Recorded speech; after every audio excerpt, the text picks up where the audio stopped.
Arms and ammunition are the fuel that sustain banditry. Okay, we still have Shola Aluko there. Aluko, are you still with us? Oh, okay.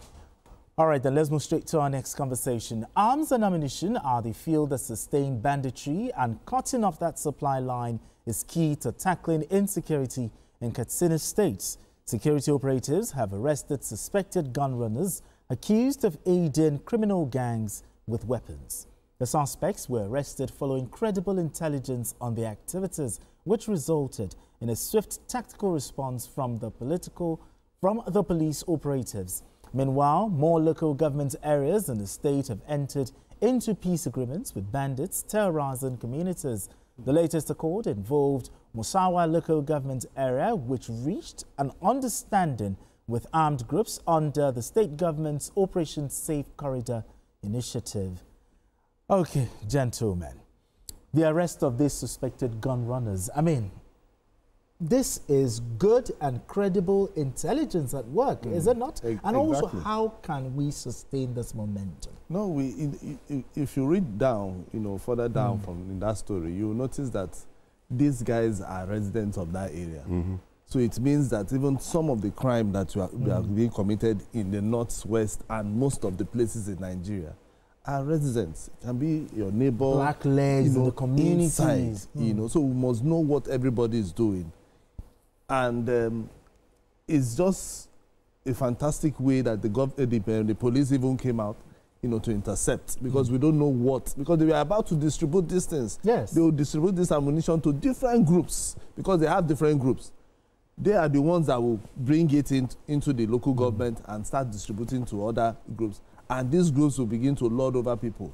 And the next thing they will do is either marry their wives or kidnap them, and then they will start asking for ransom or rustle their cattle. If they don't do that, then they'll start to kill them. So, but the police have been able to intercept these weapons, and I hope they will continue, because we need the police to start working. It's just years and years of we having ungoverned spaces all around, and these guys have decided to take those ungoverned spaces and try to form a community of their own, trying to make sure that our people does not even have their two eyes closed. But the police will have to keep looking for intelligence. Absolutely. With the DSS, they have to work together to see how they can nip this, criminal gangs in the bud. Because if we continue, we don't know if we'll have a state again. I remember the Katsina State governor. There was a time it was as if he was helpless. He even created a vigilante group. I remember he created a vigilante. You ask yourself, what happened to the vigilante group? Those guys within the vigilante group, people who knew the people who were in the vigilante, started giving those other guys in the groups intelligence about them and started killing them. So we need to find a way to make sure that our communities are safe. Absolutely. And the police, we must also trust the police. The police must also find a way to restore their confidence in the people must have confidence in police. So that by the time you tell police, oh, Mr. A, I found him carrying one sack. I don't know what that sack is. It looks like this, it looks like that. The police should not go and say, Mrs. B actually told me. The police must repose that people must repose confidence in police, so that they can give them credible intelligence. I mean, how does this arrest affect the fight against the rising wave of banditry in Katsina at the moment? With due respect, I think to stem the tide of insecurity in our nation, Nigeria, because it has become a recurring decimal. They sing song during Buhari, during Jonathan, now under President Bola Ahmed Tinubu.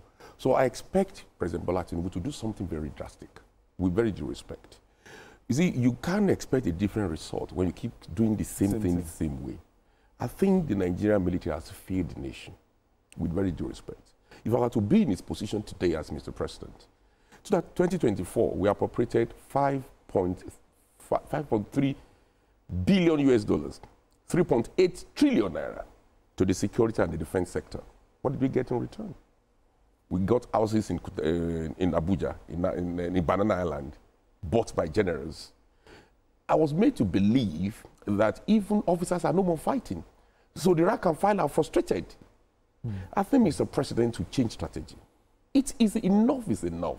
Let us approach private military companies.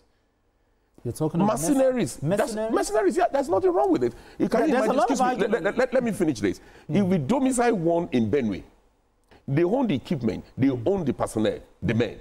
Domicile one in Safara, domicile one in Banu, instead of giving this money to military generals to Senator away. Dume has actually talked about that. The best thing to do is to hire private companies and mercenaries. We have a caller right now, Shamsuddin. Shamsuddin, go ahead.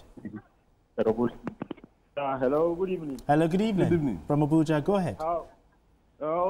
I just want to give my small knowledge about this insecurity issue. You see, earlier you people were talking about insecurity in Kaduna, now in Katsina. And if I could make a statement,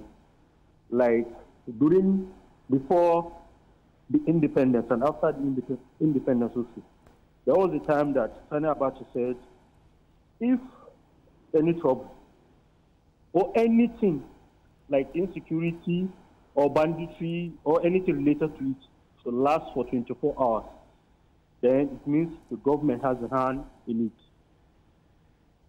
So, but referring to what Male Erufai said, if really Nigerians want to tackle this issue, I believe there is a way they should do. And I think they should consider what Male Erufai said about stop paying ransom to any bandit. Okay. All right, thank you. America has a logic. Thank you very much. Thank you very much. Okay, but beyond arresting these couriers, what do you think should be done to finally dismantle, the big supply chain of these gun runners? Well, it means that other agencies, security agencies will have to, up their game. Where are they coming? Where are these arms coming from? If it's the borders, it means the customs have to do their work, and immigration, they have to do their work. And I know my own, I keep saying that most times we arrest these people, but sometimes we do not hear them being prosecuted. It means that the judiciary are not also doing their job, because we need people to at least go to jail or somebody gets life sentence, so that by the time somebody who wants to go into that business hears that, Mr. A or B were arrested and now they are in jail forever. Exactly. They won't go into that, So prosecution is key in things like this.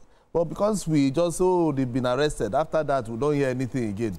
Okay. It's just business as usual.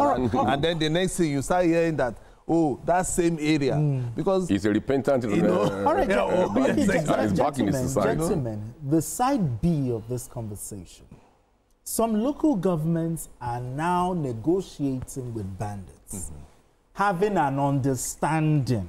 When a constituted authority submit onto non-state actors, then that's a failure of state. That's what I'm saying. It's a total failure. That's why I'm saying that we need to change our strategy. If the military is up and doing, we very due respect to them. And they are doing their job. Some of them are doing their job, but most of them are not doing. We have seen cases of connivance, conspiracy, that even the military men sell their fellow military men out to bandits. That's why we need to do something drastic. In my own humble opinion, if not, this is going to be a narrative that continues to discuss for a long time to come. We have Additional calling in. Additional, you have the floor. Let's talk. Good evening, sir. Good evening. Is laughable if we are going with this trajectory. There is a signed deal with bandits. We cannot go anywhere. We cannot defeat terror when we go in this trajectory. Negotiating with bandits. It's laughable that in this 21st century, bandits is always way in our local government. But I want to say that I keep on saying that there is no way in the world that a non-state actor will beat the state. It is not done anywhere. Nigeria is known to be giant of Africa. It's not a must-say. We have done it. We have achieved it before. It's only for we, for the president now to declare emergency in the city. All right, thank you very much. Thank you.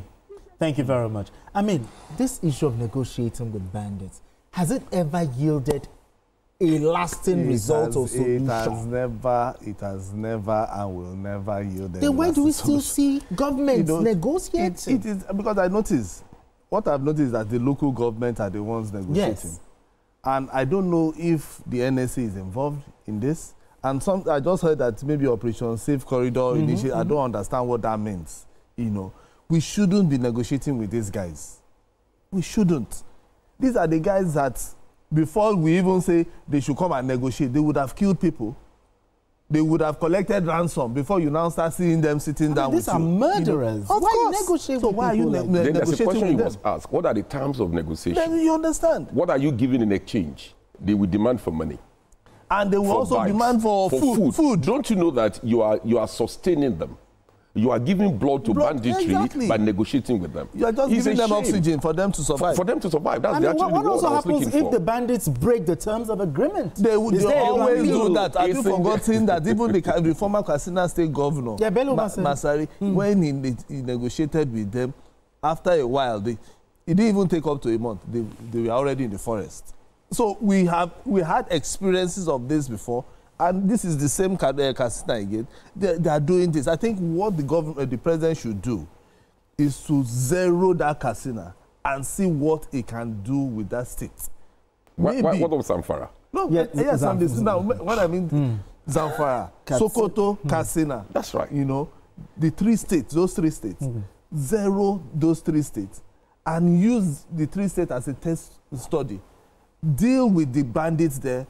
By the time they deal with them, all this issue about negotiation with bandits will be able to stop, because I see no reason why local government chairmen should be sitting with bandits, and at the end of the day you think you're a local government chairman. You are not. And I want to say that those chairmen negotiating must be frustrated. They've been pushed to the wall. Exactly. They are desirous to defend their people. They are helpless. So the only option that they are helpless. That's why I'm saying that we should go back to those people whose mandate is to defend the territorial integrity of Nigeria. Why have they failed? Despite $5.13 billion and $3.8 trillion naira, why have they continuously failed? So you're saying to that the president should do something. He should tweak his strategy. This is not working. Giving money every year to the military has not worked, and it won't work. Because the money is not being deployed to the purpose it's meant.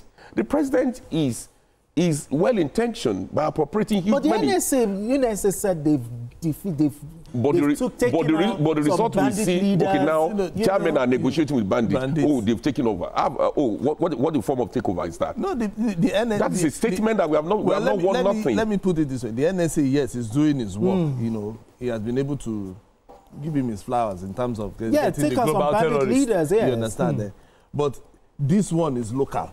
So he has to find the local solution to this one now.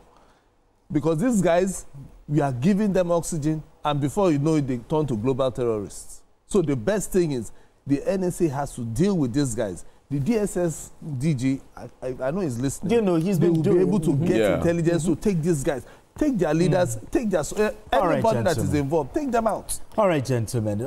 Beautiful conversation. Beautiful conversation at this table. Femi Adefila, thank you so much for coming. It's a pleasure. Thank you so much for coming. Thank you very much. Again, beautiful. Yeah. Asoko James, as always. Thank you for having me. We had to drag you here yet again. Thank you so much. And that's it on Journalist Hangout today. Join us tomorrow for another episode of the program. You can watch the repeat broadcast of this episode tonight at 11. Join us on Sunday from 1:30 to 3:30 p.m. for Journalist Hangouts on Sunday. We are on YouTube at youtube.com/TVC News Nigeria. I am Benga Oreshegun. Bye for now, and God bless Nigeria.